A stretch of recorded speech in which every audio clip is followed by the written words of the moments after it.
plans of action regarding the treatment plan for the said patient. Over to you, sir.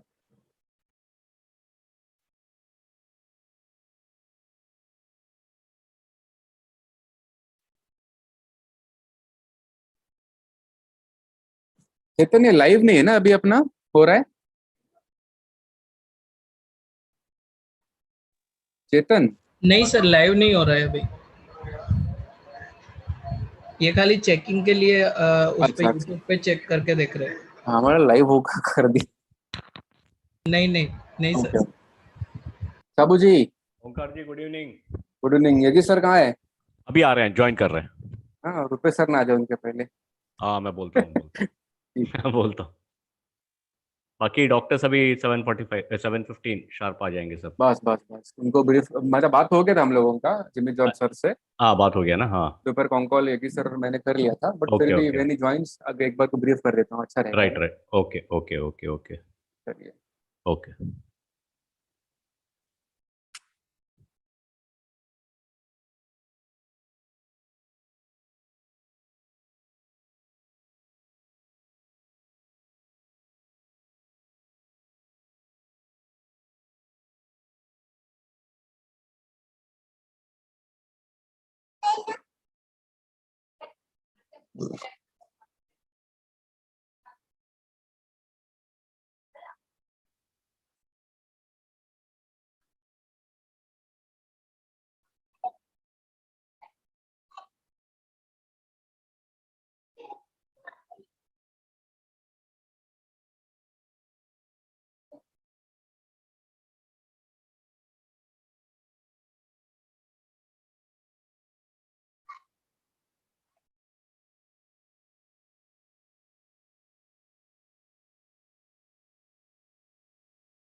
Onkar ji.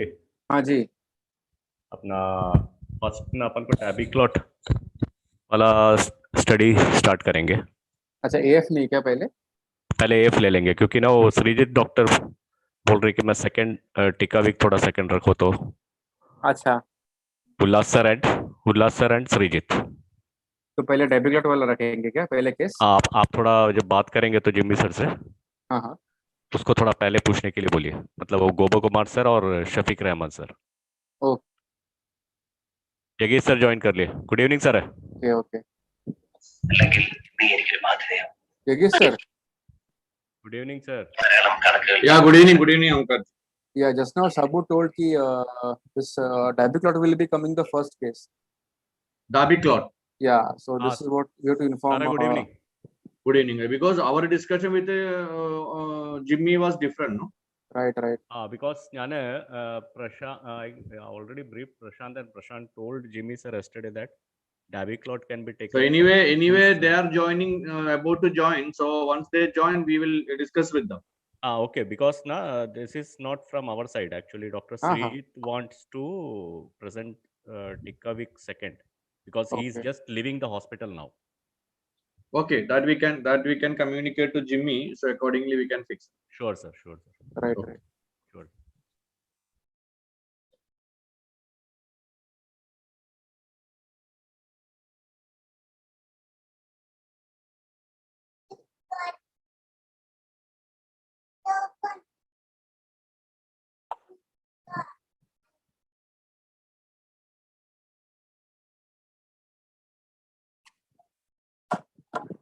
I think Ullah sir is connecting.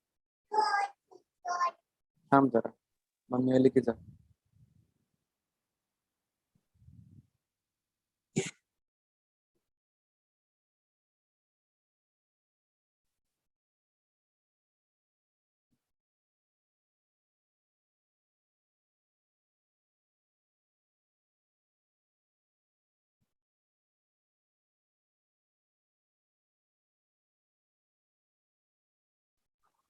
Ullah sir, good evening. Good evening. Good evening, sir. Nice to see you. Good evening. Lockdown ആയ അവിടെ കാണാൻ പറ്റിയിട്ടില്ല, സംസാരിക്കാനേ പറ്റിയിട്ടുള്ളൂ. അതെ Good evening.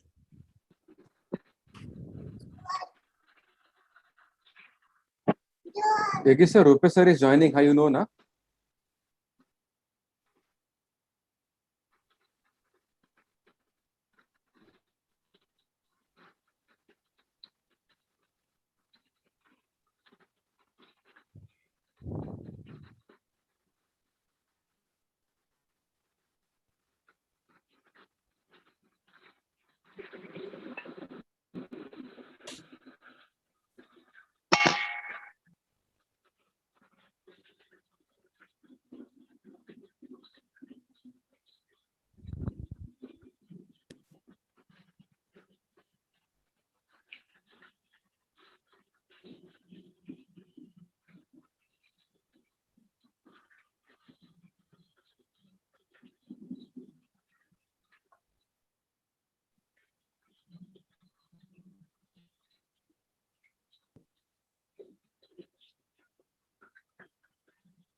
Ullas sir, good evening.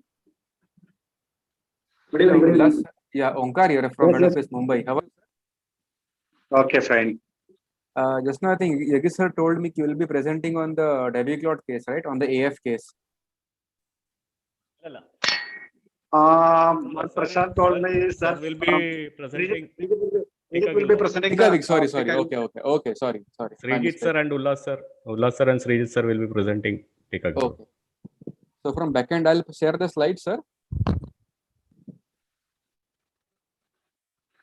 Okay.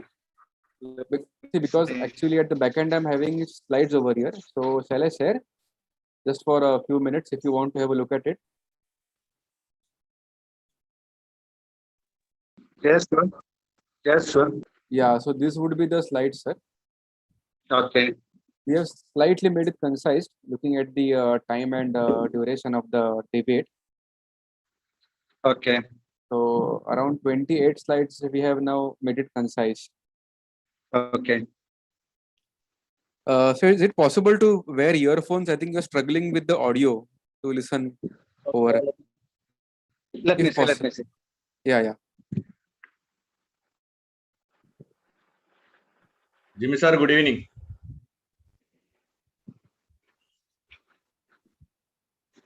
Jimmy sir, good evening. Yeah, good evening. Audible, sir? Yeah. On the share I'll just share it up.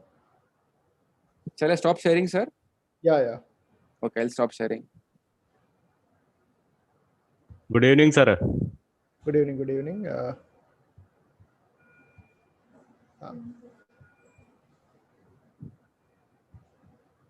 Visible on Yeah, visible, sir. Visible answer. Okay, fine. Share. Okay, I'll stop sharing there. Right. Sir, session So you will share the slides, sir, from your laptop? Yeah, I'll play from my laptop. Oh, great, sir. Fine, sir. So after Yogesh sir opens the debate, he will hand over to you, right, sir? Right. That would be fine. If Great. anyone wants to present, they can present also. I don't mind. Okay. Whatever. If no one is present, I'll present out. Sir, after the session got over, sir, I request 2 minutes from your side because our Connect to Clinic app has launched new features, a telemedicine app. Okay. So panelists as well as our audience, so just highlighting the couple of new features launched by the Connect to Clinic. Okay. Fine. Right. Okay. No issues. Yeah. Whatever up to. Yes. Jimmy sir, Hello? one more query Yeah. just before we begin. Now, this in COVID times, any role of ticagrelor are you finding in your practice, or only anticoagulants if you are prescribing? Currently, we are prescribing ticagrelor. Don't worry. Okay. Ullas sir. Good evening. എന്തൊക്കെയുണ്ട്? സുഖമായിട്ടിരിക്കുന്നു sir. സുഖമായിട്ടിരിക്കുന്നു. Okay.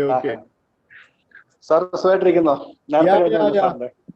anyway, COVID times. So thing is, specifically not much coronary cases, but COVID cases alone ഉണ്ട് എന്തായാലും. അവിടെ എങ്ങനെയുണ്ട്? ഇവിടെ ഉണ്ട് സാറേ, വേറെ കോവിഡ് കേസസ് ഉണ്ട്, കൊറോണറി കേസസ് ആർ ഓൾസോ. ടോപ്പി കുറവാണ്, പക്ഷെ കേസസ് ഉണ്ടെന്ന് തോന്നുന്നു. Okay right. May be 30th കഴിയുമ്പോൾ സം ചേഞ്ചസ് വരുമായിരിക്കും അല്ലേ? അതെ. 30-ാം തീയതിയോട് കൂടി വെക്കേറ്റ് ചെയ്യോ സാർ ഈ ലോക്ക്ഡൌൺ കാര്യങ്ങളൊക്കെ? എന്താണ് സാറിന്റെ ഒരു എക്സ്പെർട്ട് ഒപ്പീനിയൻ രണ്ടുപേരുടെയും? കുറഞ്ഞു വന്നാൽ പറയാതിരിക്കുന്ന നല്ലത്. ഇറ്റ്സ് ലൈക്ക് ഒരു സ്റ്റേജ് ആയിട്ട് ലോക്ക്ഡൌൺ സ്റ്റോപ്പ് ചെയ്യുന്നതാണ് നല്ലത്.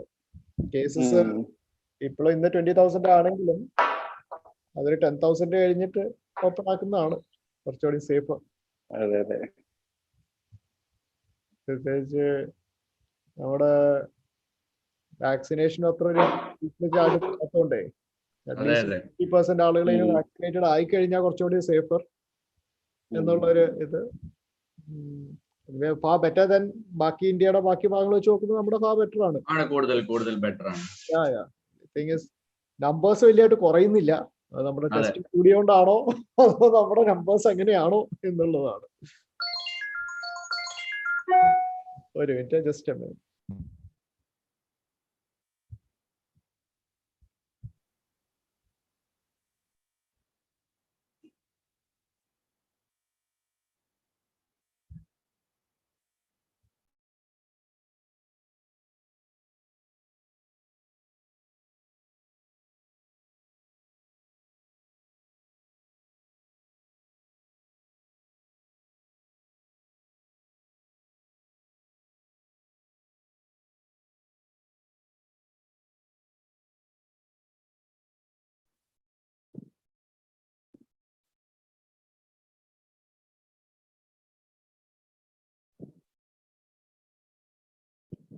How are things in Cochin, sir, about COVID? Ullas, sir? Actually, I'm from Toduvada. Toduvada is okay. Relatively okay. Idukki district is relatively okay when compared to Cochin, Trivandrum, Malappuram and all. Okay, great to hear that, sir. George, sir, one just wanted to inform you. Yeah. Can we begin with this AF case study first? Because I think doctor is joining after some time. Who will be discussing on the AF. Sreejith സാറേ, Jimmy സാറേ, Sreejith sir ഹോസ്പിറ്റലിൽ നിന്ന് ഇറങ്ങിയേ ഉള്ളൂ എന്ന് പറഞ്ഞു. ഇപ്പൊ ഒരു 10-15 minute എടുക്കും കേറാന്. കുഴപ്പമില്ല. എങ്ങനെയാണ് സാറിന്റെ അടുത്ത് ചോദിക്കാൻ പറഞ്ഞു, അതൊന്ന് സ്റ്റാർട്ട് ചെയ്യാൻ പറ്റുമെന്ന്.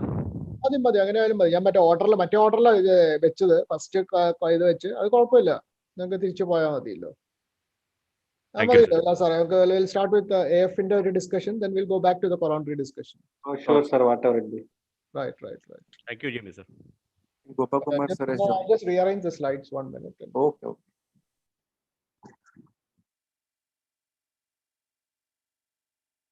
ഗോപകുമാർ സാറേ, ഗുഡ് ഈവനിങ്. Good evening. എന്തുണ്ട് സാറേ വിശേഷം? സുഖമായിരിക്കുന്നോ? സുഖം. സുഖമാണോ? സുഖമായിട്ടിരിക്കുന്നു. ഗോപകുമാർ എങ്ങനെ സുഖമായിട്ടിരിക്കുന്നോ? കുഴപ്പമില്ല. കൊറോണ എങ്ങനെയുണ്ട്? കൊറോണ ഉണ്ട്, അത്യാവശ്യം ഉണ്ട്. നമ്മുടെ ഐ പി ഉണ്ട്, 100 IP ഉണ്ട്. പെട്ടുപോയോ ഏതെങ്കിലും കേസില്? പെട്ടുപോവുകയൊക്കെ ചെയ്തിട്ടുണ്ട്, but still remaining safe fortunately. Exposure ഉണ്ട്, ഡെയിലി എക്സ്പോഷർ ഉണ്ട്. ഇവിടെ സെയിം തിങ് ആണ്, daily exposure.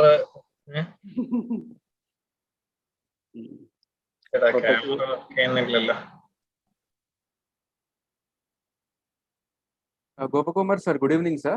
Yeah. I'm trying to get my camera in. Okay. Yeah, sure, sir.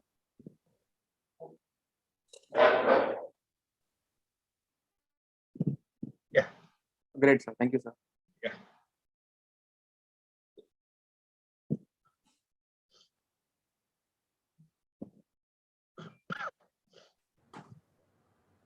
ഗോപകുമാറെ, Jimmy എങ്ങനെയുണ്ട്? നാളത്തെ റെഡി ആയോ? ഏകദേശം. ഇവിടെ ചെയ്യുന്നതൊക്കെ പറഞ്ഞുവിടാം. ഏതാ ഞങ്ങളിവിടെ ചെയ്യുന്ന കാര്യങ്ങളൊക്കെ പറയാം. മതി.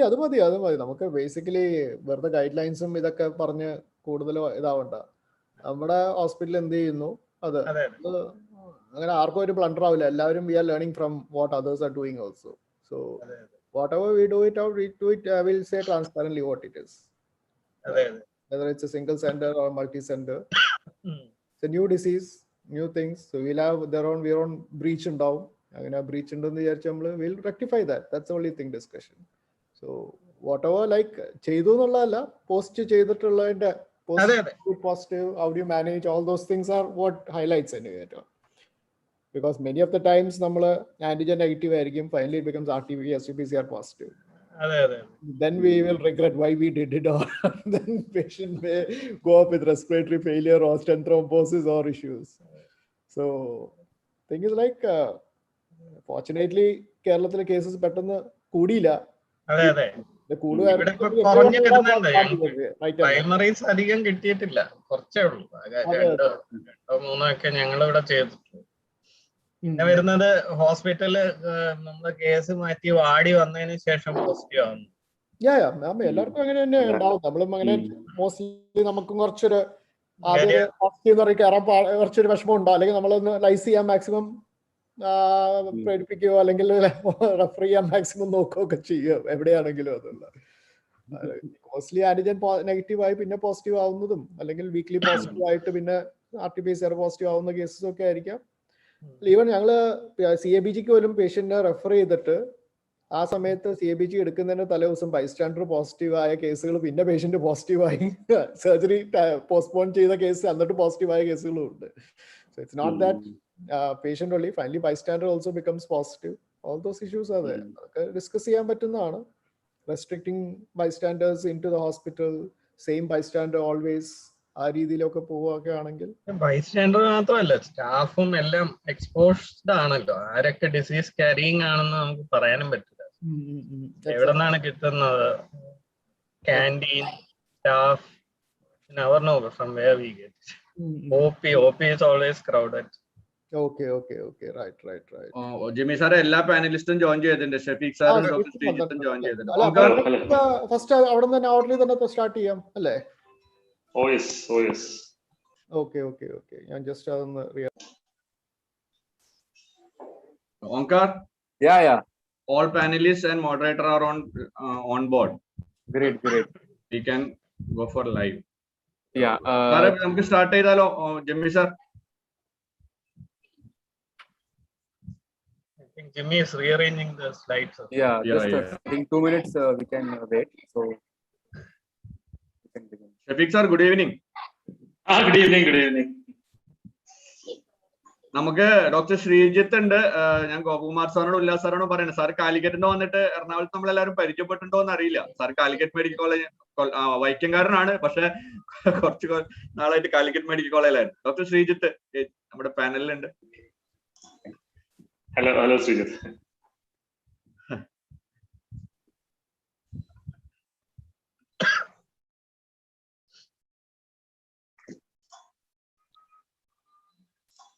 sorry. നമുക്ക് സ്റ്റാർട്ട് ചെയ്യാം. ഡോക്ടർ വന്നല്ലോ.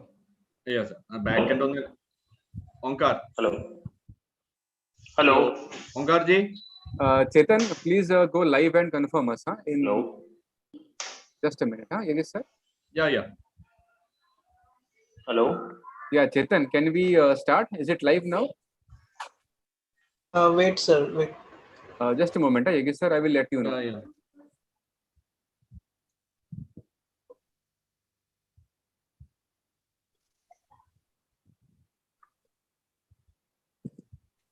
Yeah, Yogesh sir, you can start. Yeah. Jimmy sir, നമുക്ക് തുടങ്ങാം sir. Yeah, sure. Start. Sure. Good evening to all.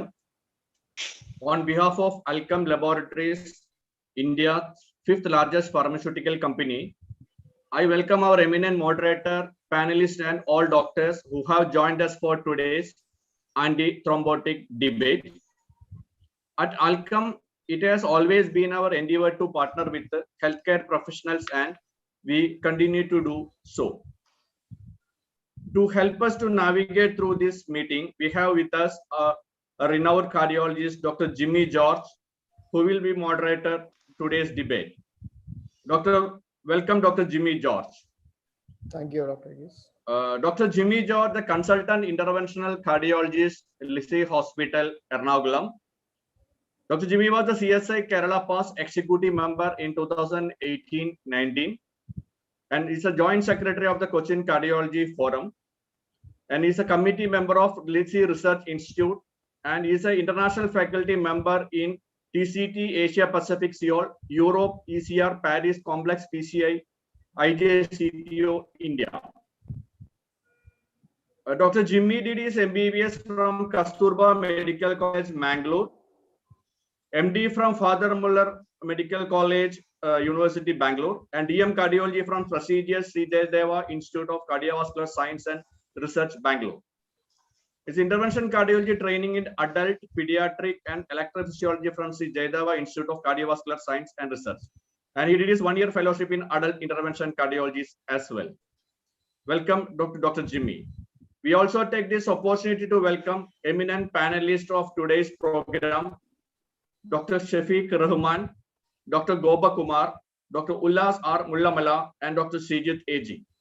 And with this introduction, may I request Dr. Jimmy to initiate the program proceedings. Over to Dr. Jimmy. Thank you, sir. Thank you, Agis. Thank you for those nice words. At the outset, I would ask them for giving this opportunity, and we got a very good 4 eminent discussants, or rather speakers come panelists to discuss about thrombotic risk factors or thrombotic issues in not only in coronary artery disease, but for the entire vasculature. Now, like we are in a pandemic of COVID times, where at one time there is risk of high thrombosis, not only in the coronaries or pulmonary arteries, but the entire vasculature. So high thrombus burden is something which needs to be tackled, whether with the oral anticoagulants or the newer oral anticoagulants, or maybe a stronger potent antiplatelet.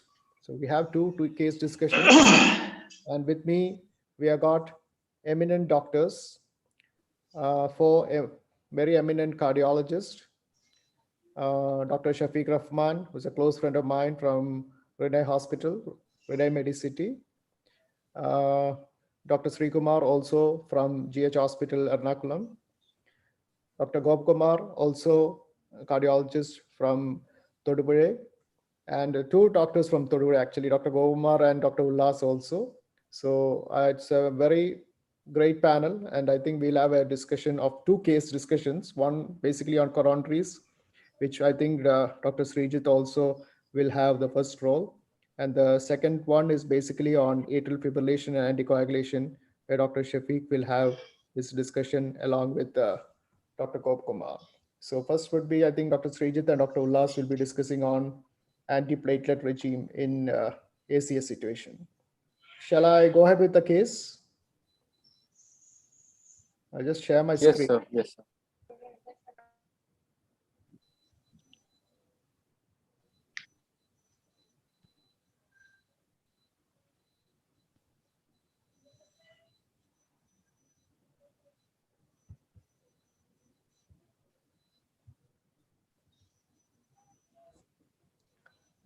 Yeah, so the first case is an ACS case. Shall I present, or whether Dr. Srijit wants to present? Sir, I think you can continue with the presentation. Okay. So this is basically a 72 years old gentleman who had presented to the emergency department with typical angina, non-diabetic with history of hypertension, and ECG was suggestive of ST elevation in the inferior leads, 2-3 AVF, suggestive of an inferior wall MI with a positive cardiac biomarkers. Which was stable. In view of his 1-hour chest pain presentation and ST elevation in inferior leads, this was the ECG taken, suggestive of a typical ST elevation MI in the inferior wall, lead 2, lead 3, lead AVF, and V5, V6 as ST elevation with reciprocal changes in the inferior, antilateral leads, lead 1, AVL, and V3, V1 to V3. So most probably right coronary is involved in view of the increased ST elevation in lead 3. So he underwent a primary angioplasty to the proximal RCA. He had a double vessel disease in the angiogram, a circumflex also had disease. So had staged the circumflex procedure after 2 days, and he had 2 drug-eluting stented deployed in him. So this is a patient who presented with an MI with 2 lesions and 2 drug-eluting stents were deployed. Now, which antiplatelet drug would you use for these patients when you post this patient for a primary angioplasty? Or even if not for a primary angioplasty, if he comes with an ACS, you want to thrombolize in some way or another, if cath lab is not available or already occupied, or some other reason, patient not willing for a primary angioplasty.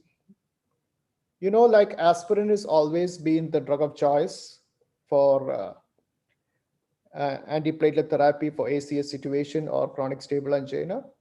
And in the late parts of the last century or the 1990s, we saw that clopidogrel or drugs which act on the P2 Y12 receptors, especially the ticlopidine was a drug which came in the late 90s and had shown potent action along with aspirin as a dual antiplatelet therapy. So I would like to ask, we'll have a discussion along with that. Dr. Srijit and Dr. Ullas is for this case, I think. So what all could be your discussion or your opinion? How would we proceed for these cases out?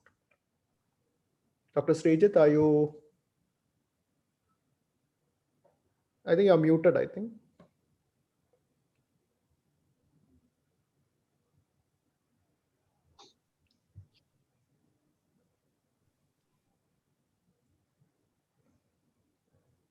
Still muted, I think.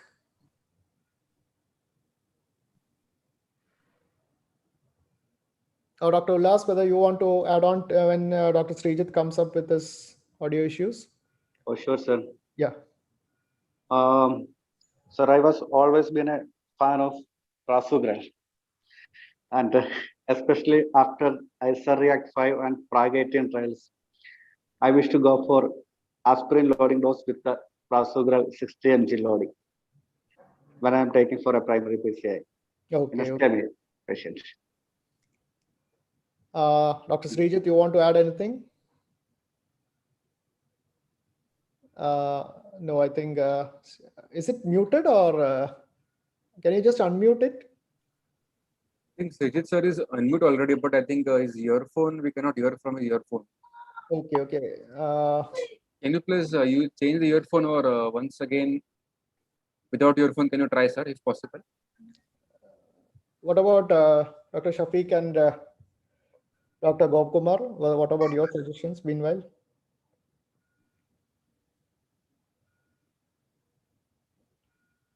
I think Dr. Gopkumar also is muted, I think. Yes, Dr. Jimmy. Dr. Shafiq, yeah. Yes. Yes. I too am slowly becoming a fan of prasugrel. I would try to include this patient into the prasugrel arm because there is no specific contraindication for the use of prasugrel here. The body weight restriction or the age restriction or past history of stroke is not there. So, it's being a primary, I might not shy away from using prasugrel in this patient. Okay, right. The problem with prasugrel that we face is most of the time the loading happens in the casualty. There is always confusion. There are people who get loaded 2 or 3 times, either in a local hospital, comes to the casualty.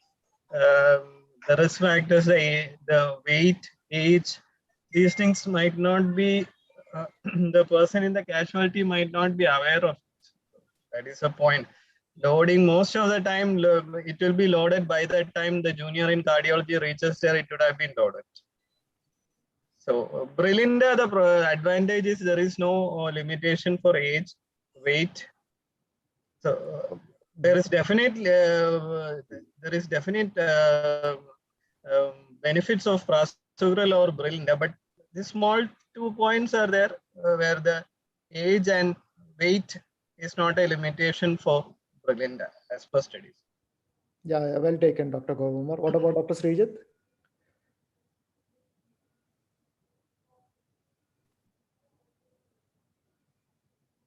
Maybe without speaker, can you just directly in the laptop, can you open up? Can you unmute the speaker? And meanwhile, like I would say, like most of the patients, if at all coming up from an outside hospital, would be already loaded with clopidogrel. That could be this thing out, and we will be hesitant to slightly change the antiplatelet.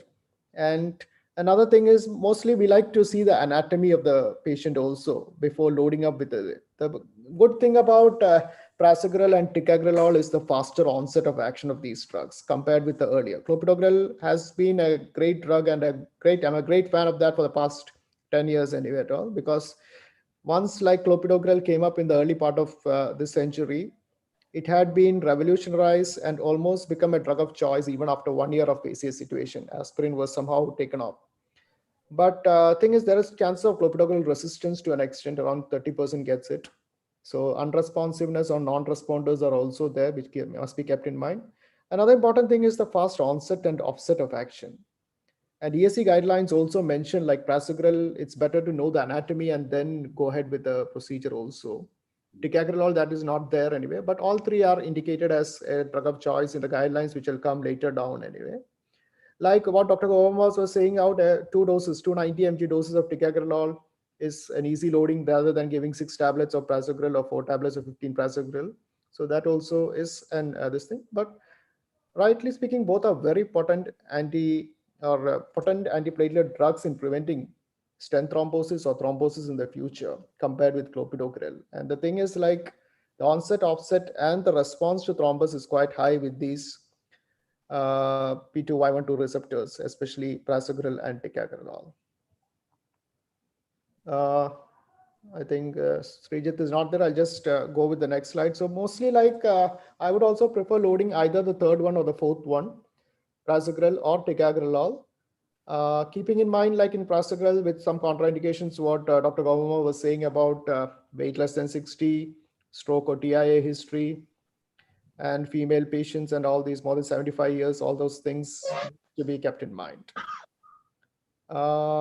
You know, like the first generation, second generation, third generation, which we're talking, ticlopidine was the first one, which was used along with aspirin, comparing with warfarin in the first trials in 97, 98, and warfarin did not show any benefit, or vitamin K antagonist did not show any benefit, and ticlopidine and aspirin came up later. Clopidogrel also came up in trials in the late part of the last century and the early part of this century. Then came the prasugrel and ticagrelol in the last 10, 15 years.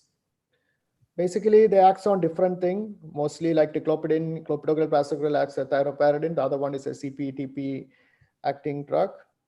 And if you see, this is the most important part, the platelet inhibition part. So how much platelet or how much inhibition of platelet aggregation is there is an important factor in this. Whether Dr. Ullas wants to add anything for this? No, sir, actually, one point is that what Gopakumar said is that many of the patients are being loaded with the clopidogrel, and we usually get the patient on table with the background of at least 300 milligram loading dose of clopidogrel. So we know that in an acute setting, we can switch over from clopidogrel to ticagrelor or prasugrel with a loading dose of 180 milligram or a 60 milligram. So even if the patient is loaded with the 300 or even with the 600 milligram of clopidogrel, in a primary setup, you can switch over to prasugrel or ticagrelor at any moment, irrespective of the dose and time of loading with the clopidogrel. So as Sir has rightly pointed out, definitely the average platelet inhibition of platelet aggregation is only 55% with the clopidogrel. So definitely prasugrel and ticagrelor will have an advantage edge over clopidogrel in regard to that aspect. And also it is a product, clopidogrel. So definitely these two drugs definitely had an advantage over clopidogrel. The thing is, like, loading dose almost 600 mg. So it's a high loading dose is required for a clopidogrel to reach a stage, and that too takes not in the first few hours. At least it takes a longer time rather than loading with a ticagrelol or a prasugrel, which may take hardly maybe 90 minutes or even less than that. So that is also one important thing. Another thing is also the platelet aggregation or inhibition. If you see in the first 90 minutes, almost 80% of or 70 to 80% of aggregation is already achieved by ticagrelol, or maybe to a slightly lesser 50, 60 with the prasugrel, and hardly is around 15 or 16% for clopidogrel. So that also is quite important when you are leading with a high thrombus burden especially a large territory like an anterior wall involved, okay, not this case, but all those cases out. So early inhibition, or even like if you can load these patients on table also, within before you put the stent also, sometimes you get a good amount of platelet inhibition. That is quite important out. If Dr. Srijit is ready. Sir, am I audible? Yeah, very much audible. Yeah, come Srijit is back anyway. I think we can have your discussion, the previous slides also, this slide also. Okay, sir. Compared to clopidogrel, the newer molecule has some advantages because clopidogrel is a prodrug, as we know. It requires activation and the high variability among population is seen, and the onset of action is slow, and the receptor binding is irreversible. So the replacement of platelet is required to return of activity. So in all these aspects, the newer molecule ticagrelor is superior to clopidogrel. Yeah, exactly. Like we're loading up with a higher antiplatelet therapy, always better. And that too, if it's the reversible one, which I'll just come up with the next few type. Not this one. Okay, yeah. Before that, going up, this was the same thing I was talking about. Clopidogrel has got its own inhibition of platelet aggregation, but certain trials like the Disperse trial or Disperse 2 trials had shown variability. That is basically the clopidogrel resistance, which was checked out, and also the onset offset trial and the Respond trial, especially. Respond trial had shown that those who had platelet response reduced, especially that was showing something around 16% for clopidogrel compared with almost 70% for ticagrelor and a margin of 50% for prasugrel.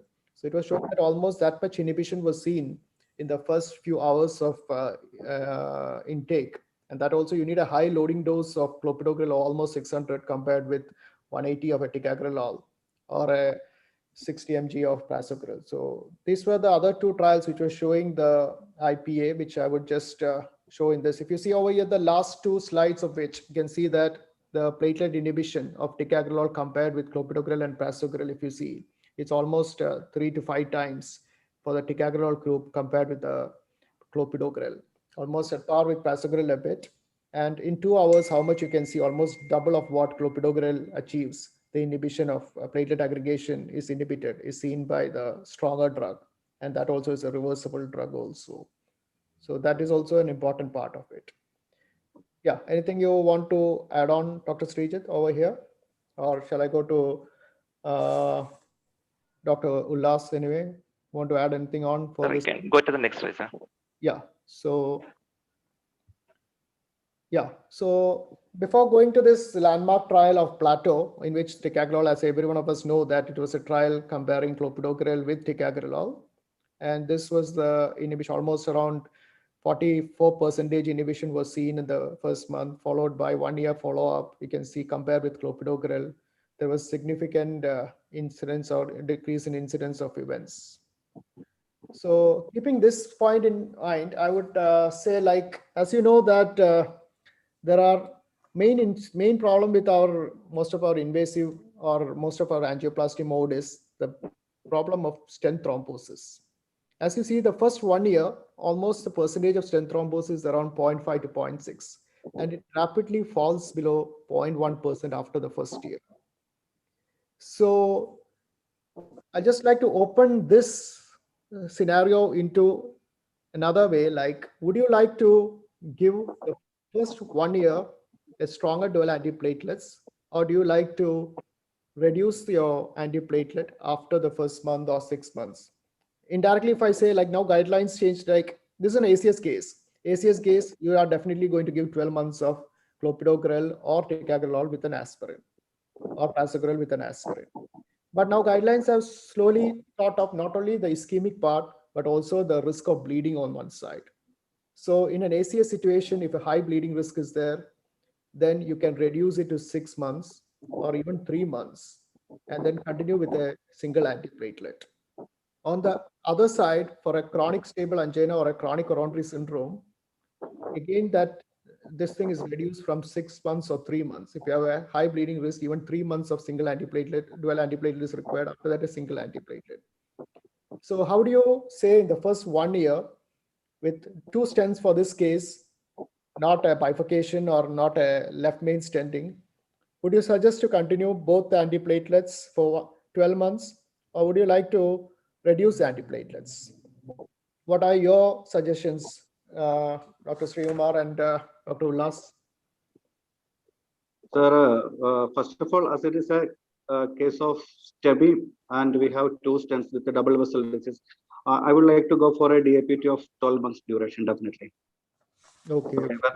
I will continue with the aspirin as well as with the ticagrelor, or at any point of time I will switch over to clopidogrel.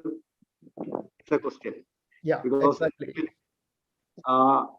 In my clinical practice, what I usually do is that if the patient is on ticagrelor, I usually give ticagrelor for 1 to 3 months, and then I used to switch over to clopidogrel and continue aspirin and clopidogrel for rest of the 1 year.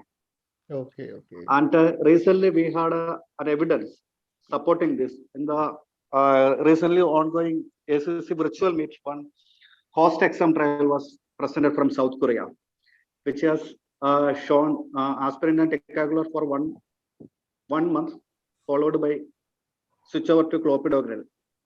Aspirin and clopidogrel for the next 11 months versus aspirin and ticagrelor for 12 months. And in that study, it was shown that the cardiovascular evidence were similar in both the arms. So giving ticagrelor for 1 month and then switching over to clopidogrel is not a bad idea, but there should be a careful patient selection, I think. Okay, okay. Yeah, exactly. The host exam trial you were talking about, isn't it? Yes, sir. Yes, sir. Yeah. Now, like, if you go back, like in the sense, like Stop DAPT2 trial was something which came up in the 2008 or 9, in which even clopidogrel was continued after 3 months and 1 to 3 months anyway at all. And if you see for the ticagrelor, the Twilight study was something which also had shown that continuing ticagrelor as a single drug 3 to 6 months later was also there. Even the global leaders trial also showed ticagrelor benefits. Small trials like Smart Choice and all these things had shown clopidogrel benefit also. And the newer one, yeah. Both this host exam as well as Talosome trial came from South Korea. Yeah, South Korea. Small registry, small trials only, and not include people from all over the world anyway. That is one drawback of this trial. But that's an excellent trial. After giving ticagrelor for 30 days, it was changed to clopidogrel, and they continued it for 12 months. And things like the bleeding risk was reduced, and over the top of that, I think the ischemic risk also was reduced when clopidogrel was given with ticagrelor, and that was a bit surprising anyway at all. So that is something there. Like you continue for the next 11 months with clopidogrel, and when you compare it with ticagrelor, the benefit of bleeding is what we are expecting. Increased bleeding, that was not there, but at the same time, ischemic response was better in the clopidogrel arm rather than the ticagrelor. So that also is a promising trial which has come up now anyway.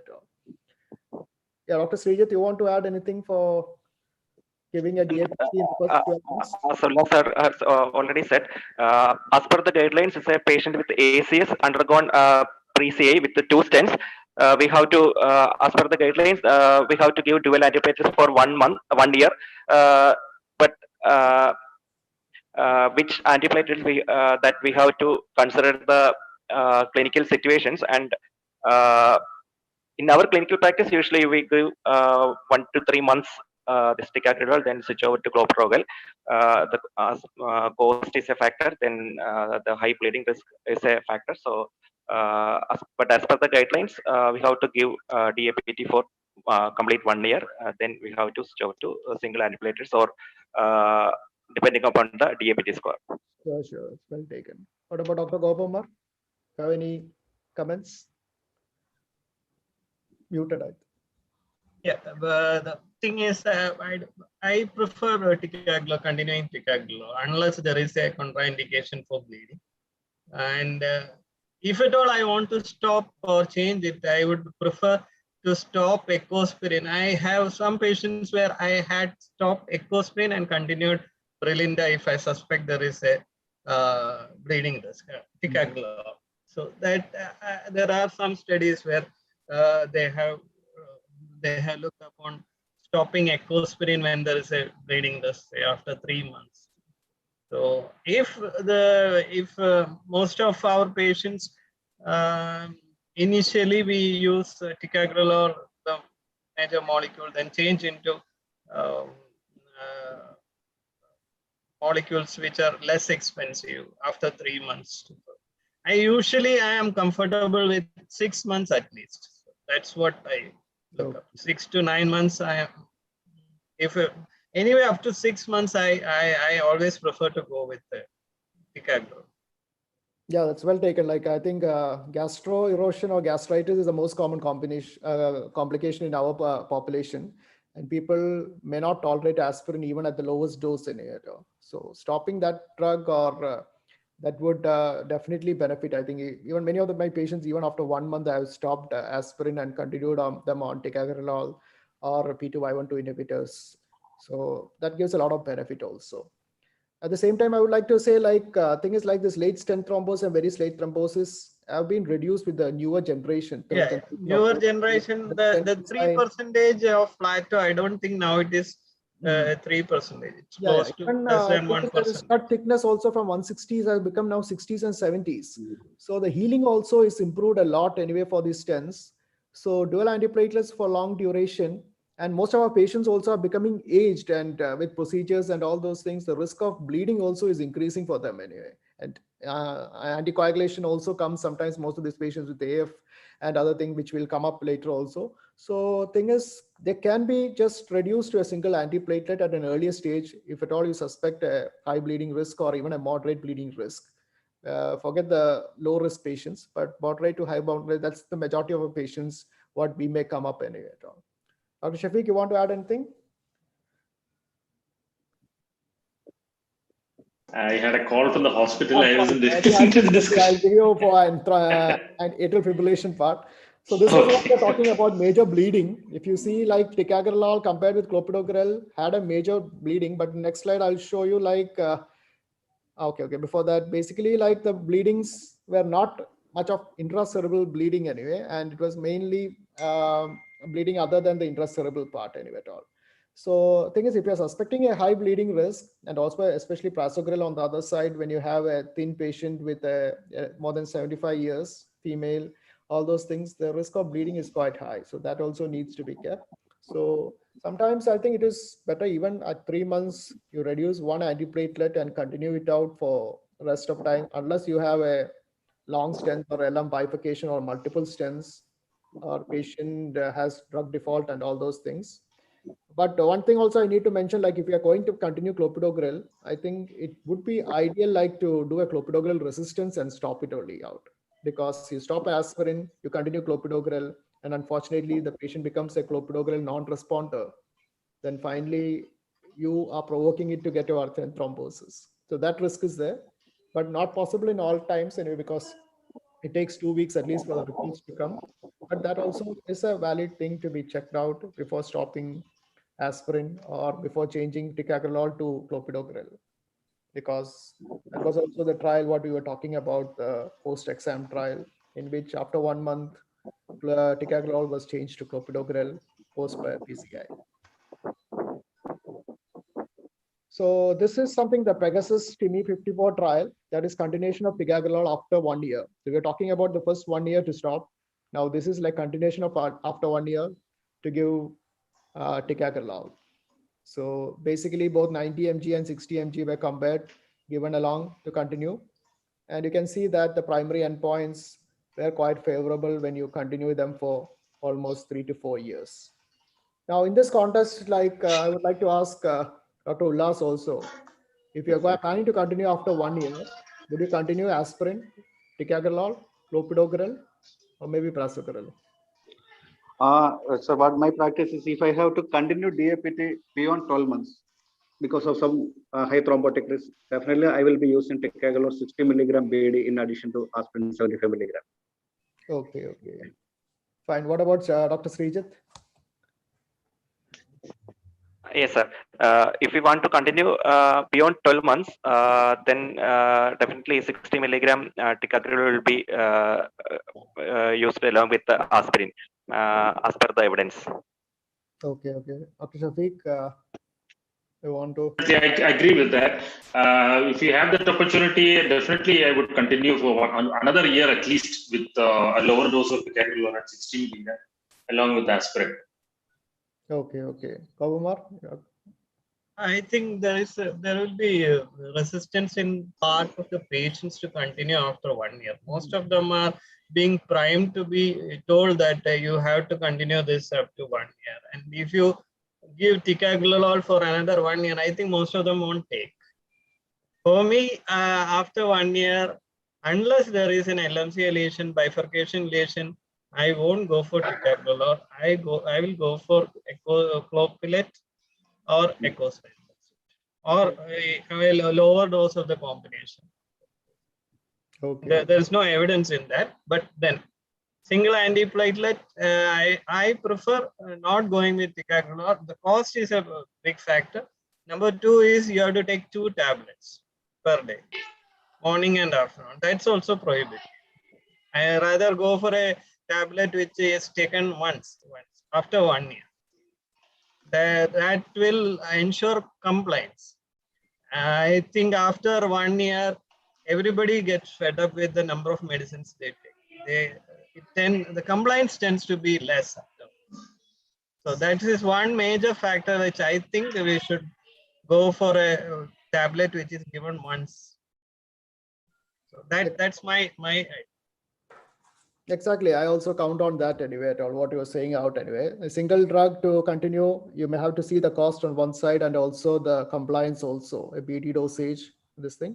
But a lot of companies have come up, the cost also has come down. If you're suspecting a high thrombotic patient or LMCA, we can LMCA bifurcations, long lesions, multiple stents. Continue out anyway, at least for this thing out. But what was other trial, the recently ACC trial last week was talking about the Talos AME also, which was like changing to clopidogrel, which was found to be beneficial even after 1 year. So that also is something which needs to add on. So Pegasus TIMI was another trial which showed the benefit when it was continued for 3 to 4 years. And this was, I was saying about, if you see the fatal bleeding and ICH bleeding compared with ticagrelor with the placebo was insignificant. Only the TB minor and TB major risk bleeding also was there out. So that also is another important thing out. The guidelines also say all these 3 drugs can be used, all these antiplatelets can be used as a class 1 indication, depending on. Now, like just including the antithrombotic drugs, especially in this COVID era also, like how many of you would like to prefer to use an antithrombotic along with antiplatelet in the first 1 year, or maybe after 1 year? And you have the COMPASS trial on one side, at the same time, other anticoagulation trials, which have also come up, which are showing some benefits like the Gemini SES and all those things. So what about your suggestions, Dr. Ullas and Dr. Srijit first? Sir, at present, I haven't started using Novak along with an antiplatelet agent for any of my COVID or MI patients. The main reason is that even if you look into the COMPASS trial, there was high risk of bleeding, around 70% relative risk of high bleeding requiring hospitalization or personally, I will be continuing with the antiplatelet agents only. Till now, I haven't started using rivaroxaban for in a COVID patient, and neither in a COVID patient nor in a stable CAD patient also. Okay, Dr. Srijit, you want to add anything on that, giving an anticoagulant after 1 year along with a single antiplatelet or just anticoagulant? Sir, if there is no added indication to start an anticoagulant, I would like to continue with the antiplatelets only rather than adding antiplatelets and anticoagulants also. Yeah, like Dr. Shafiq and Dr. Omar. Yeah, clearly, I'm very excited about the use of rivaroxaban system because there are a certain subset of our patients who've developed a stent thrombosis for no apparent reason, had multiple ACSs requiring different PCIs at different point of time, or that group of patients who you have some peripheral arterial disease, because we've seen that rivaroxaban is an excellent drug for peripheral arterial disease. That is quite very clearly seen in the COMPASS trial and other trials as well. So there is a small subgroup of patients which I personally have ignored in the past, and now I've started putting them on an anticoagulant because pathophysiologically it makes sense in those group of patients. So slowly, my subset of patients who I'm starting to introduce rivaroxaban is growing. But this specific patient, inferior wall MI, it's an estimation MI, inferior wall MI, I don't think I would not consider putting them on anticoagulant. This patient doesn't fit the bill. But there is going to be a growing volume of patients who will be on rivaroxaban from now onwards. What about Dr. Gopalkumar? Very well put by Shafiq, doctor. Regarding rivaroxaban, I also started using it in patients who had recurrent events. Yeah. Recurrent events, definitely it has a role. And especially those people will have associated PID, definitely 2.5 milligram. I think most of my patients are tolerating well. 2.5 milligram rather than when we use for other uses dabigatran, some of them don't tolerate due to the gastric symptoms. Rivaroxaban 2.5 milligram BD, I think it is very well in selected patients. I think it is required. It is required, especially those patients who have an ISR, who tends to have a recurrent ACS, more than 3 hospital admissions for ACS, post CABG patients who have CABG done some 10 years ago, having graft disease, coming with recurrent ACS, not willing for any other procedure, or having there is definite subset of patients who require a rivaroxaban. That's what I feel, and I think this more trials will come regarding this, and I think we will be using more in the future. Yeah, exactly. Mainly polyvascular involvement, and the one great thing about this is it's a low dose of rivaroxaban, not 2.5 15 or 20 mg. So 2.5, you can expect a low side effects or low bleeding risk. But one thing is the intolerable GI symptoms. You give an aspirin and you give a rivaroxaban, your GI symptoms are going to multiply multiple times anyway at all. So that is there anyway at all. Unless an oral anticoagulant is indicated at this stage, I also think that comparing NOAC to an antiplatelet or a NOAC alone after 1 year of a complex PCI may not be advisable. But there are certain imaging, all these things which are showing not just the thrombus, but fibrin also is involved even after 1 year of chronic. That's basically the chronic stable angina becoming chronic coronary syndrome. So maybe in the future, anticoagulant will have its say over antiplatelets, or maybe even in the first 1 year. That is something we'll have to see with further trials on. So with these things, I think the first session will close. Any final points you want to add on? Sir, can I ask one doubt? Yeah. Sir, for this particular patient, initially we have done a PCA to RCA as a primary setup, and the left circumflex was done at an interval after 2 or 3 days. So whether we need to reload if we have used the prasugrel or ticagrelor as the initial agent for primary PCA to RCA, and when we are taking the left circumflex on the 3rd day or 4th day, should we reload with the same agent, or we can just continue with the PCI? Yeah, I don't think I will reload again anyway, especially like already loaded, and most probably you may not know whether it's already loaded from outside hospital also. I would think I will continue the same thing. But what about Dr. Gopalkumar and Dr. Shafiq? What about you? I don't think reloading is required. Less. There is no recommendation regarding reloading for a patient who is already on ticagrelor or prasugrel. I haven't come across a recommendation. Shafiq, Dr. Shafiq. Only thing is sometimes the patient discharged and then we called for a staged PCR. Yeah, Dr. Shafiq. Yeah, I agree. Definitely. I think there is no recommendation to suggest reloading in this scenario. Dr. Srijit, anything you want to add in? Yes, sir. Okay, so I think the thing is the first case, basically coronary artery disease, you need a high antiplatelet with a high thrombus covering antiplatelet agent, of which ticagrelor and prasugrel are well versed with it, but it can be easily loaded, fast acting, and at the same time, if you want to send the patient for a bypass also within 48 to 72 hours, it gets offloaded. That also is a wonderful part of this drug. The thing is like whether continuing them for 12 months depends on operator's choice and the patient's risk of bleeding. You can stop it at 6 months, or you can change it to clopidogrel with the newer trials, host exam and all those. Whether to continue it after 1 year or change it to a clopidogrel or other antiplatelet also depends on.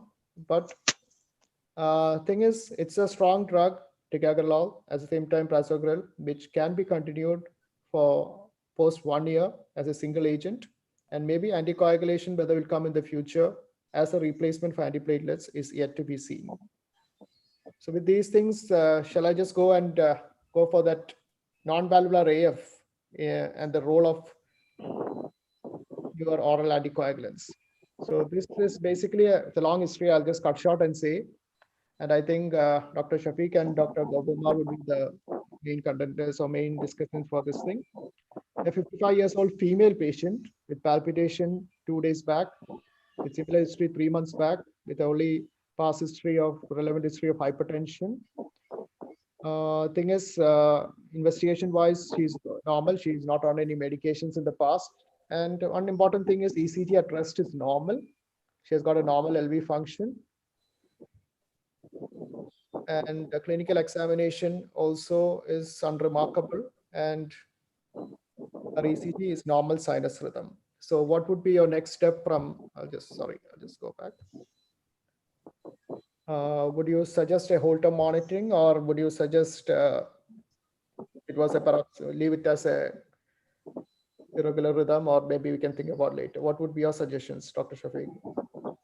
Yes, that is a concise presentation of the case. Clearly, we have a 10 minutes history of AF. It's already guideline proven paroxysmal AF. I think the guidelines, what I remember is you need only 30 seconds of a strip which has 30 seconds of AF there, or absence of PV for 30 seconds, or a 12-lead ECG where the whole strip is showing atrial fibrillation. So clearly fits the bill of paroxysmal atrial fibrillation. And clearly, we have to handle both the aspects of atrial fibrillation here, whether it being rhythm control versus rate control. Probably we could target rate control, and if we get rhythm control, we have a bonus. More importantly, we should be handling the risk of stroke. And the third aspect to our atrial fibrillation is the substrate screening and why she developed atrial fibrillation. Clearly, we have this history of hypertension, which is a usual comorbidity with atrial fibrillation. We have, I think, practically we have all seen that with a good control of blood pressure, sometimes the patients their AF comes down, it doesn't recur. So these are the 3 points I would probably consider in this patient. Okay. What about Dr. Gobomar? Yeah, I agree. But diagnosis-wise, there is no confusion regarding that. But Holter might be useful. There might be other arrhythmias also. We are not sure about it. Holter, okay. Holter definitely is indicated. And should we discuss this slide or?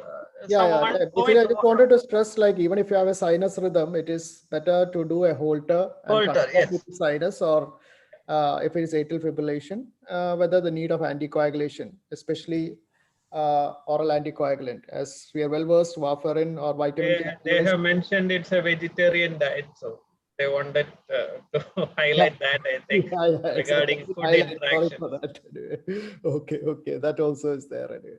So the thing is, like, 2 things I wanted to add on is, like, everyone knows the risk of ischemia versus risk of bleeding. So you know that there are 2 charts, 2 VASC score and Has-Blood score, which will make the patient in the criteria whether he needs to start on oral anticoagulant, and that too, how much the risk of bleeding is there. Is there any role of antiplatelet? I don't think for time being there is no role of antiplatelets. In the earlier trials, aspirins were used, but now there is only role of oral anticoagulant, and I would like to stress that there's only role of newer oral anticoagulants or directly oral anticoagulants, unless there's a valvular heart disease or a prosthetic valve. So yeah, that's an important point there regarding the use of antiplatelets. I think the concept was that it is much safer than anticoagulants, so let us probably give them any of the antiplatelets. But we know from all the registry data, it is probably more riskier to have antiplatelets, probably with the arrival of the newer anticoagulants. I think we should not shy away from giving newer anticoagulants. If you compare the safety profile of antiplatelets, it is not much different. Yeah, if you see like the dabigatran, which came up in 2008 or 2007, this was a drug which was shown to be more ischemic stroke protection drug for a non-valvular AF, and that too at the lesser risk of bleeding, the stroke, intracerebral bleed anyway at all. So a very potent drug which came up almost 10, 12 years back as an ischemic stroke prevention in a non-valvular AF. So that is there anyway at all. So I think antiplatelets have no role at all unless you have a concomitant ACS or a PC angioplasty done. So these are risk score. I'm not going up anyway. You know, it's a female patient, less than 60 years, and has got hypertension. So anyway, this patient comes with a risk factor of almost more than 2. So anyway, she needs atrial fibrillation also is there on the other side. So definitely she needs this is the Hasbled score also, the risk of bleeding also. I'll just skip all these things. So what about the guidelines we were talking about? So what about stroke prevention in atrial fibrillation? What guidelines, what do you want to stress on? Dr. Gobama, you want to add something? It is clear regarding newer anticoagulants. I think with the decrease in the cost of the newer anticoagulants, I think we should all go in for newer anticoagulants. There is no much difference in the guidelines regarding the patients with a non-valvular AF. There might be some changes over a period of time in patients with prosthetic valve. We are not sure how the trials are going there. But for non-valvular AF, there is no confusion. We have to start anticoagulations. The only one point is most of us tend to look at the CHA2DS2-VASc score, and sometimes might not be very well looking carefully into the Hasbled score, which has to be looked at. So Hasbled score is the one thing that we tend to overlook sometimes. I mean, I used to overlook, but now I'm looking at more carefully over a period of time. Exactly. Yeah. What about Dr. Shafiq? You want to add anything? Yes, that's a very good point. What we have seen after the landmark trials regarding the NOACs, there's a lot of registry data available now. So the focus of CHA2DS2-VASc score and Hasbled has come in focus, because not only are patients who are having high CHA2DS2-VASc score not getting anticoagulants, the opposite is also true, where CHA2DS2-VASc score is low, who doesn't require anticoagulants, and they are on anticoagulants. This is the real world data that we see. And there is a knowledge gap there. So refocusing on compulsorily doing a CHA2DS2-VASc score and going by not over-treating and not under-treating these patients is very important. And also Hasbled should not be a reason for not giving anticoagulants. That is what now the guidelines say. But then we should be aware or keep such patients with a high Hasbled score on a more regular follow-up. But our decision to anticoagulate should be primarily driven by CHA2DS2-VASc score, and that is what the real world data is showing us. So I think that's only a few points I can. Exactly. Like I just want to add, like what Hasbled score, like if you know what all to curtail, like if you're taking an NSAID, steroid, aspirin unnecessarily or not indicated, those things can be stopped so that further bleeding can be prevented of. So that is definitely what Dr. Gobamar wanted to highlight. Like you see the Hasbled score, whether you can reduce the Hasbled score by reducing those medications. Modifiable. Modifiable can be reduced out. Dr. Ullas, anything you want to add? No, sir, definitely. But the discussion is going on in a nice way. But one point of view is that instead of going directly for a NOAC in this particular patient, I think I will wait for a couple of months for this patient before starting in work, especially because she's a 55-year-old lady with a structurally normal heart, except for hypertension, and a CHA2DS2-VASc score of only 2. So the recommendation for a oral anticoagulation is only class 2A. And her Holter showed only 10 minutes of atrial fibrillation. So it was an extended Holter and there was more than 24 hours of atrial fibrillation. Definitely I should have gone for an oral anticoagulation. But for a short run of 10 minutes of atrial fibrillation with a structurally normal heart, no other risk factors, a 54-year-old lady, definitely I will be having a detailed discussion with her, and I will explain the stroke risk of nearly around 0.6 to 1.6% per year. And I will give the decision to her. And definitely I won't force her for an oral anticoagulation at this point of time. Maybe I will be keeping her in a close follow-up, and later at a period I may start oral anticoagulation. Exactly, fair enough. That's a very good point anyway at all, because you're not dealing with a high risk, you're going to deal with an intermediate or a low risk patient. And 3 months back also similar history was there, that also could have been atrial fibrillation, which I would have done, but definitely it could be a patient's choice also. Because Srijit, I would definitely agree with Dr. Ulas's points in the VKA era. But during the newer anticoagulant era, when high-risk patients are not having much bleeding even. So our always concern is this lady who may bleed. So it's up for debate. But I think it's quite understandable that that approach is sensible. But I might still put her on a NOAC. I don't want even her to have that less than 2% chance of having a stroke. That's my opinion, but I'm sure that approach is also a good approach. Exactly. I would also start on NOAC, considering it's an atrial fibrillation 3 months back also, retrospectively. But definitely I will discuss with the patient the small risk of bleeding, not compared with warfarin like drug, which has got a high risk of bleeding. These drugs have a lower risk of bleeding, but definitely that risk has to be explained. And especially in this scenario of COVID times or pandemic, where you cannot do testings and get a PTINR and have repeated hospital visits or lab visits, definitely newer oral anticoagulant, direct oral coronary would be the drug of choice to be started on. And what about Dr. Srijit? You want to add anything? No, sir. With the availability of NOACs, we have to discuss after discussing the risk with the patient. We have to start with NOAC, I think. Okay, thank you. So these were the things in which I think the dabigatran compared to the warfarin, you can see that almost the stroke prevention was basically like the ischemic stroke is so much with dabigatran when it came up anyway. But thing is like 150 and 110 also was compared, in which 150 had an increased risk of bleeding also compared with 110 BD giving it up. So that, but I think most of my patients, I usually start with 150 rather than 110. What about your take on those things anyway? Whether you like to start if it is dabigatran 150, 110 or 75? What about Dr. Shafiq? What do you want to add on? Yes, the 150, as you rightly said, is a right dose to start. But I sometimes I get jittery. I think what the guidelines say is that if the person is above 80 years, I think concomitant use of calcium channel blockers, or there is a prior history of bleed, then you should underdose to 110. Everybody else is safe to take 150. Initially, we had the jitteriness that Asian population 150 is too high and all those concepts. But I think practically, I am also slowly going into the trying to get an opportunity to put my patient on 150 milligram BD itself. But I'm not really there yet.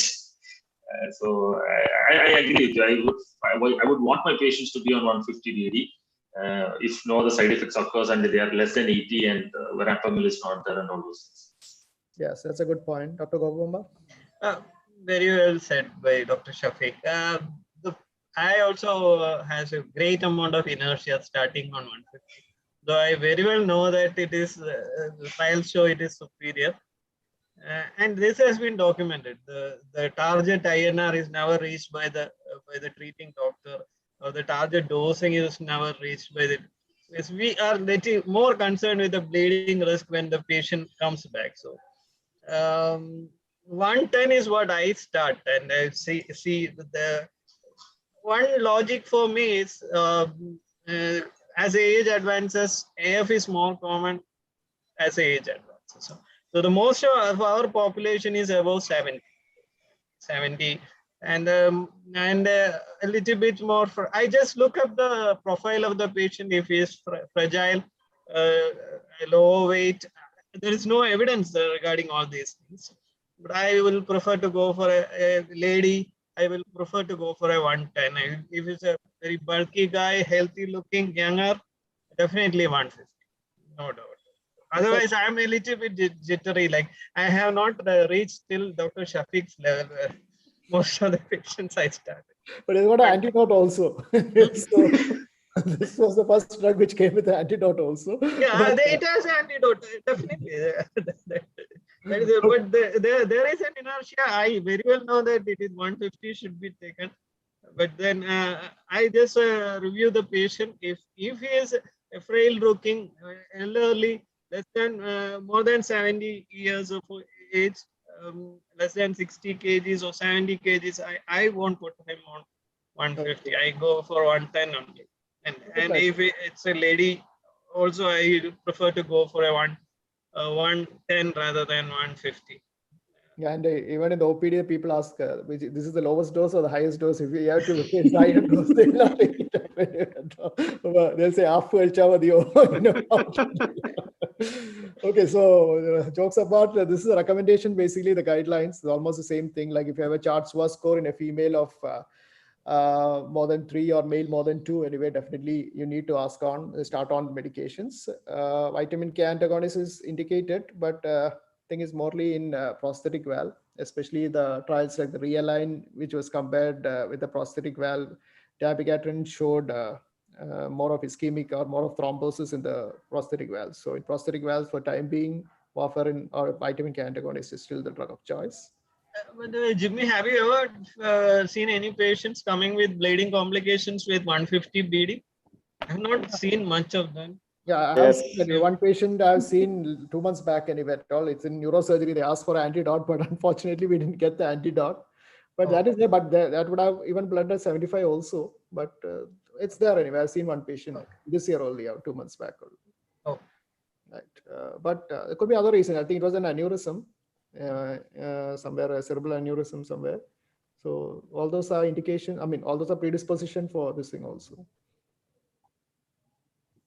But definitely, it's not a high bleeding drug. It's a high ischemic stroke preventing drug, I would say. This one by one isolated cases will be there. In all the trials also, it has shown anyway. But I think I would prefer to start with 150. And especially like an elderly patient, like Dr. Shafiq was saying, I may be still speculate. Maybe I'll start with 75 or 110 also.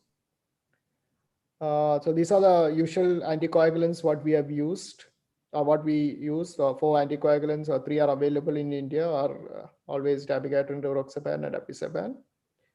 And the limitations of warfarin or vitamin K antagonist, because of the narrow therapeutic window, and especially in this COVID times, the slow onset offset of action, especially if you want to stop for any major surgeries or even for a tooth extraction. The monitoring and drug and food interaction, especially the vegetarian thing you're talking about, all those things are also needed to be observed when you're giving a vitamin K antagonist along with comparing it with the newer oral anticoagulants. The last one, I'll just skip these drugs which already we have discussed. Another thing is like the same thing, the PCI patient who needs an oral anticoagulation. So what would be your take like of these patients who are already taking dabigatran or episaban and comes with an ACS? So how would you manage it up? So what would be your suggestions out in the first month, first 12 months, or maybe after that? What about Dr. Shafiq, your thoughts on that? Yes, I think what the recommendation is, keep them on triple therapy, but avoid probably the later generation ticagrelor or something like that, and put them on aspirin, clopidogrel, and I personally would put them on warfarin, so that I would probably get a proper estimate of the INR and then probably guide it. And after 3 months, you reassess and then decide how to go about. That's what. Exactly, like vitamin K. Warfarin was a drug of long time anyway, but the voice trial, which had shown that triple combination of dual antiplatelets with warfarin, had shown almost a bleeding of 44% compared with the other arm of almost 19.8%. So that's almost more than double anyway at all. So that's why the triple regime did not work much, but definitely like that also is it. But the dual combination, rather like maybe a triple combination the first month followed by a single anticoagulant and antiplatelet is something of most of these trials have shown. That Pioneer AF for rivaroxaban, Reduce, Augustus, Papisaban, and interest for endosaban. So all these things had shown like combination with an anticoagulant and an antiplatelet, and had shown significant benefit also. What are your takes, Dr. Govumar, on that? I go by the trials itself. 1 month triple anticoagulants, that is my goal. And as Dr. Shafiq told, I don't prefer using the ticagrelor or prasugrel. I go with an ecosprin, clopilate, and then probably a newer anticoagulant. I'm a little bit more comfortable with that. And after 1 month, I will reassess. If the patient has a high risk, thrombotic risk, I will try to prolong it for 3 months and then change to a single antiplatelet plus anticoagulation. If he is not a high thrombotic risk, I would like to change it to a single antiplatelet. Probably my choice will be clopilate plus dual anticoagulant, keeping in mind the clopilate resistance. That's one point. Otherwise, clopilate plus newer anticoagulant. That will be my way of. After 1 year? After 1 year, also not quite sure. I think we have to go with the single antiplatelet, and I am not comfortable in stopping antiplatelet at any point of time. Okay, fine. No, definitely. Like I also like after 1 year, like mostly like would like to continue one antiplatelet along with NOACs anyway. But thing is, if it's an high risk of bleeding, then like we'll have to stop. Yeah, I think about continuing oral anticoagulant only out and rather stop antiplatelet. But that is some of these new oral anticoagulant benefits which are seen in chronic coronary syndrome is there, so that adds on to it. Yeah. Dr. Ullas, you want to add anything? No, nothing, sir. As Shafiq sir and Dr. Govumar said, I will be going with the triple therapy for at least 1 month. After that, definitely one antiplatelet agent and oral anticoagulant. And after 1 year, anyway, as I think every interventional cardiologist will be little bit reluctant to send the patient without an antiplatelet agent. So definitely one antiplatelet agent will be there. Dr. Srijat? Yes, sir, I agree with the previous discussion, sir. 1 month triple therapy, then dual therapy with a Novak and clopidogrel for 12 months. Then, as we discussed, we have to continue with Novak plus at least one single antiplatelet. Okay, the first ACS in a situation, we are planning to reduce one antiplatelet in the first 3 months or 1 month. Now I think we are increasing the drugs in the second part case anyway to 3 drugs in the beginning only out anyway. But all these drugs have their own indications, so that also is there. And one more thing I just wanted to add on is like switching on, like from one oral anticoagulant to the newer oral anticoagulant or directly oral anticoagulant. That also is an important part also out. So anything you want to highlight on that, Dr. Govumar and Dr. Shafiq? No, I would like say like when a patient is on an oral anticoagulant, naturally we are checking out PTINR. So if the PTINR is less than 2 only most of the time, then only we start on with the directly acting oral anticoagulant. But the other way, if the patient is on a directly acting oral anticoagulant, then I think it will take at least 3 to 5 days for the warfarin-like drugs to act on. So overlap it up, check it every 3 days or 2 days. Unless the creatinine clearance, that also is an important part. When you have a creatinine clearance on the lower side, we can even stop it earlier also, dabigatran-like drugs. So anything you want to add on, Dr. Shafiq and Dr. Govumar on that, switching? Yeah, that is the right way to go about things. A few things about dabigatran specifically is that packaging is very important. You're supposed, you should tell our patients to just open the packet and take it as soon as it is. You're not supposed to crush it. You're not supposed to chew it. All those things are there. It really affects its pharmacokinetics. And then I suggest my patients to take it after food. I don't know whether it is really scientific, because obviously the chance of dyspepsia probably will be lesser if the patient takes it after food. But unlike rivaroxaban, which has to be consumed after food at a higher dosage, this does not have any food restrictions as such. But then dyspepsia can be avoided.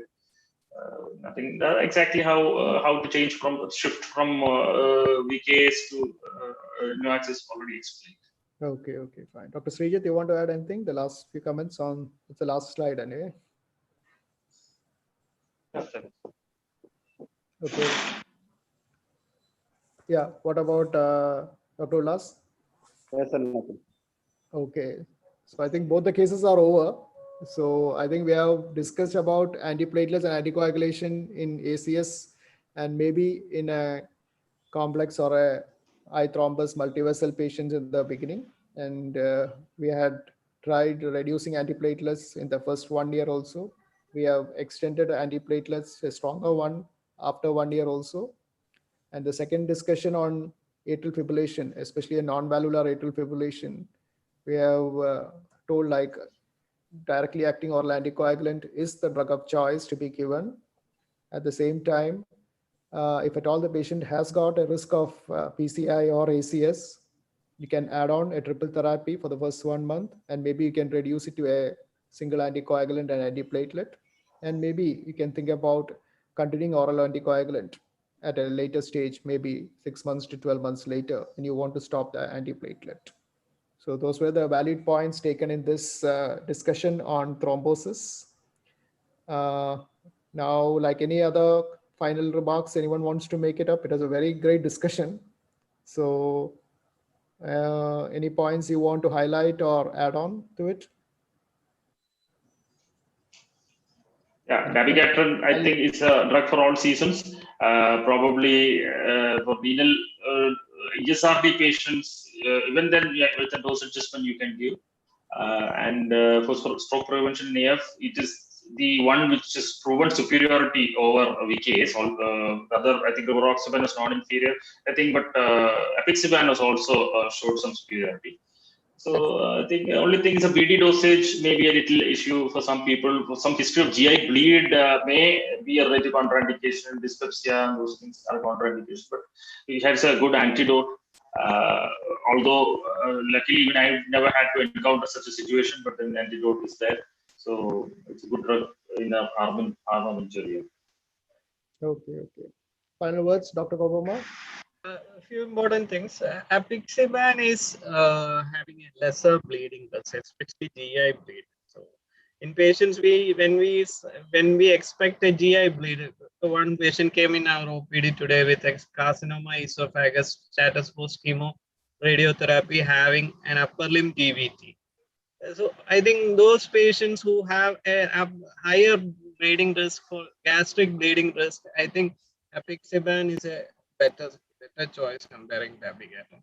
And regarding end-stage renal disease or patients with a low GFR, what is the dose modification that Dr. Shafiq? I think what the suggestion is, you can give dabigatran above GFR of 50. There is no confusion regarding that. Half the dose is what I understand. 75 milligram we can give is what I understand. Should we reduce the duration? Because I couldn't find any data regarding that. Dr. Jimmy, are you aware of an OD dose or something for a CKD patient or an patient with an EGFR less than 30, or you should not give? I think less than 30, I think you should not give it out anyway. Only thing is that between 30 to 50, what will be the reducing the dose is the only thing that we can, not the duration. Not the duration, I think. 75 milligram BD may be given for an EFR of 15 to 30. Yeah. Okay. That's but not the duration. It doesn't affect the duration wise. There is no OD dosing. It's only BD dosing.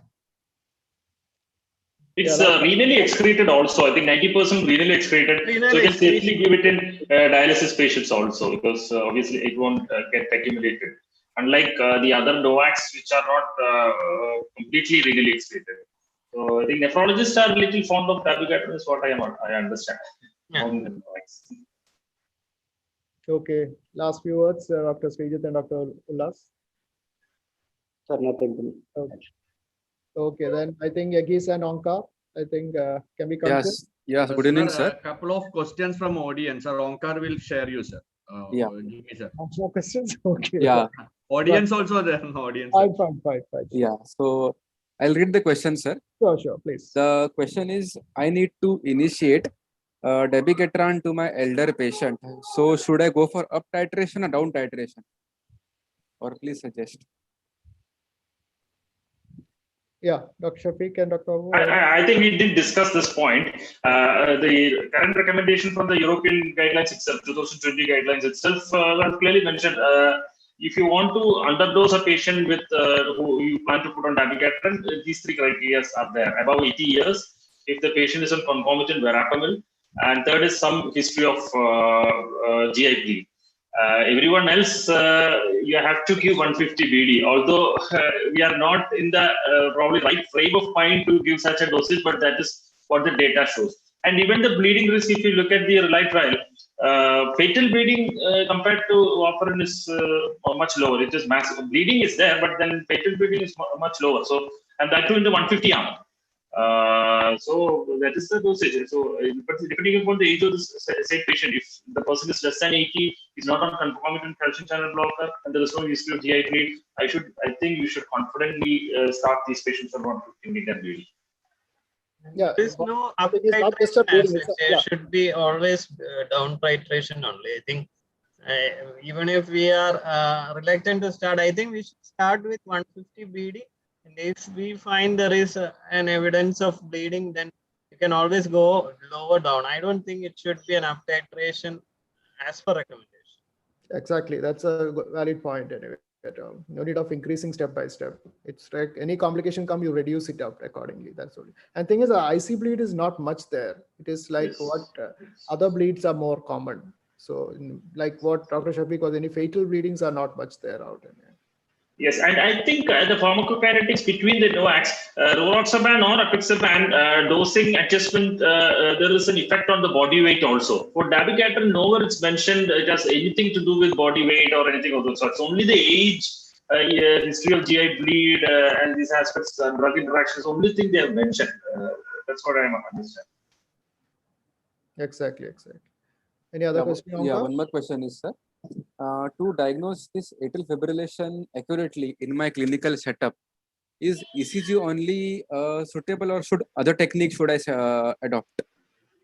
The thing is, like if you're that's what, like in the case history also was showing only sinus rhythm and regular heart rate. So that's what it's always mandatory to do a Holter recording at least 24 to 48 hours or an event recorder if you're suspicious of atrial fibrillation case.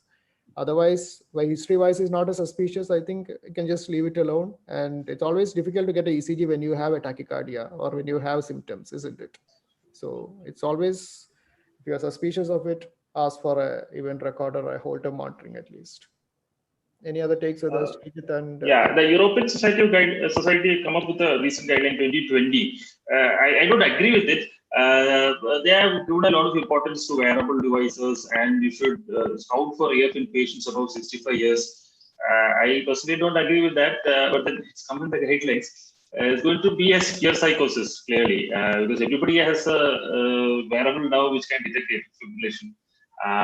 And screening for AF after 65 is one of the recommendations ESC has come up with. I don't know. I'm sure the EP guys will give criticism to it and pull it out. I hope so. I think Dr. Shafiq, we will be monitored. We are going in that direction. Yesterday, our pulse, heart rate, everything will be monitored 24 hours. So I think without our knowledge. Yeah, without our knowledge. It will be, I think the CSI initiative is everybody has bought. True. So things are going in that direction. Okay. Yeah, one last question is there. Last question. Is it possible to switch my patient on prasugrel to ticagrelor? If yes, then what is the course of action? Yeah. And Dr. Srijit wants to take that. Yeah, Srijit. Yes, patients on prasugrel can be shifted to ticagrelor. The whether to load the patient with ticagrelor depends upon whether the situation is an acute one or chronic. If it is an acute situation, then we have to load. Then we have to continue with 90 milligram BD maintenance dose. And if it is a chronic situation, after 24 hours of the last dose of prasugrel, we can start with the maintenance dose of ticagrelor. Yeah, exactly. Dr. Ullas, you want to add anything? Yes, sir. It's a same, sir. The acute setting, okay, load with 180 milligram 24 hours after the last dose of prasugrel.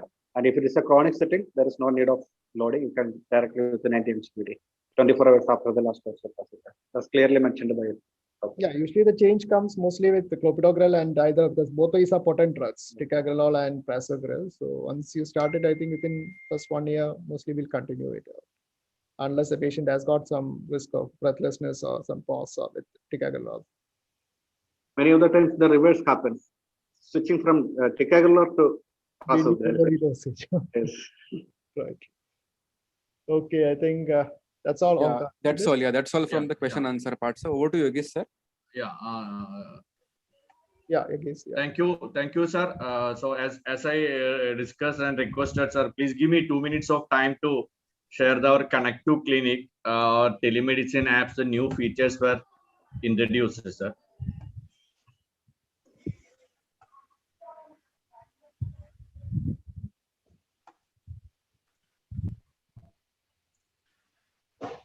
Is it visible, sir? Visible.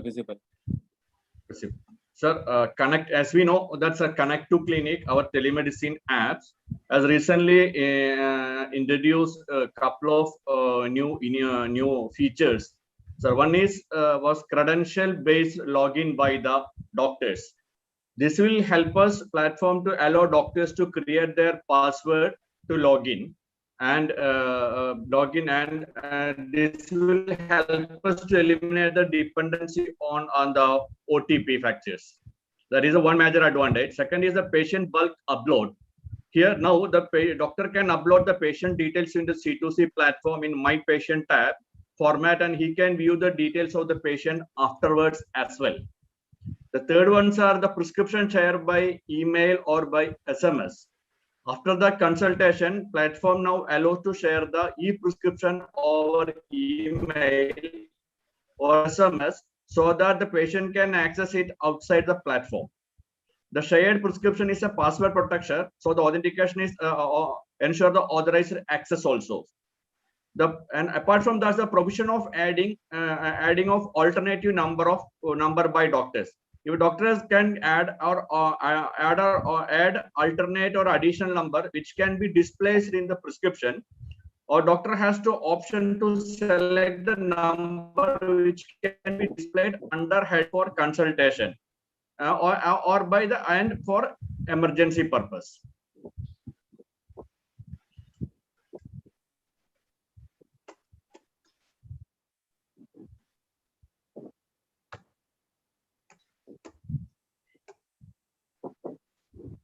And sir, another new feature is the instant consultation. Here now, doctor can initiate the instant consultation with the patient without need of the prior booking for the time slots. And three-way AV consultation. Here the patient's caregiver can share the consultation link to the patient, and now the patient and caregiver can join the consultation with the doctor in a single time. And sir, another important scientific update is the C2C Med updates, which offers the voice content of the latest scientific developments of drug and updated the articles in national and international journals. The full text article with no extra cost for our doctors. This is the new one where all international journals articles you can extract from the article with the free of cost. And the patient education modules also, which enhances users journey for both the doctors and patients by allowing for share collateral with the patients for patient education. And sir, role creation option for staff to make edits or booking other than consultation fee and prescription. Here, the supporting staff, doctor can now provide the access to his supporting Connect to Clinic accounts to his supporting staff member, and supporting staff can log in the same way as doctor does, and can manage the consultation setting on behalf of doctor without disturbing the prescription as well as the consultation fees. And sir, the physical consultation, doctor can now do in the clinic, in clinic physical consultation with the Connect to Clinics. So to know more about these new features of this Connect to Clinic, sir, our team is getting in touch with you, entire team. So I request each and every one of you to connect with our Imperial team to know more about the new features of the Connect to Clinic. Thank you, sir. This is the new features of the Connect to Clinic introduced by the latest introduction by the Connect to Clinic platforms. I hope Dr. Jimmy is already using this Connect to Clinic platform and had consultation, multiple consultation. Dr. Shafiq, Gopakumar, Srijit, and Ullas. These are all the new features introduced by the Connect to Clinic platform. So please do utilize these facilities, and our colleagues will give you the demo as well as more updates from the Connect to Clinics. Thank you, sir. Thank you, Dr. Jimmy, and thank you to all. Okay. Thank you, everyone. And sir, yeah, sir. And I take this opportunity to thank Dr. Jimmy for moderating the panel discussions and ensuring the audience are enriched with the clinically relevant messages. We thank Dr. Shafiq Rahman, Dr. Gopakumar, Dr. Ullas Mullamalla, Dr. Srijit Teji for sharing their clinically experiences, thoughts, knowledge. We also thank all the doctors who have joined us for this panel discussion. We at Alkan Laboratories will continue to serve doctors and patients by making our products, especially for our Dabiclot, Dabigatran. We have Dabigatran 75, Dabiclot 110, Dabiclot 150. And we have Tikavix, Ticagrelors, we have answer Tisat, sir, Telmisartan. I take once again thanking to all of you, sir. Thank you. Good night, sir.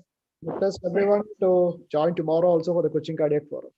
Dr. Gopakumar is going to present a Now, sir, will Cochin Cardiac Forum is allowing other pharma companies to participate, sir? Earlier it was blocked for throughout the year. Webinar now overcomes what makes matter. Our marketing everything opens up in Grand Hyatt, will allow you. one of the richest and costliest hotel in the town. Huh? one of the most successful pharma companies also. So that it's a proper connection in between the both. Yeah. That's what I'm telling, because assembling Cochin cardiologists in a single roof, that is a great opportunity, sir. Anyway, this after pandemic got over, we will get in touch with Dr. Jimmy and others. Thank you. So thanks for once again, sir, Dr. Gopakumar, Dr. Ullas, Dr. Shafiq Rahman, and Dr. Jimmy, sir, and Srijit. Thank you, sir. Once again, good night, sir. Good night. Thank you, sir. Okay, good night. Sir. Take care. Thank you. Good night, sir.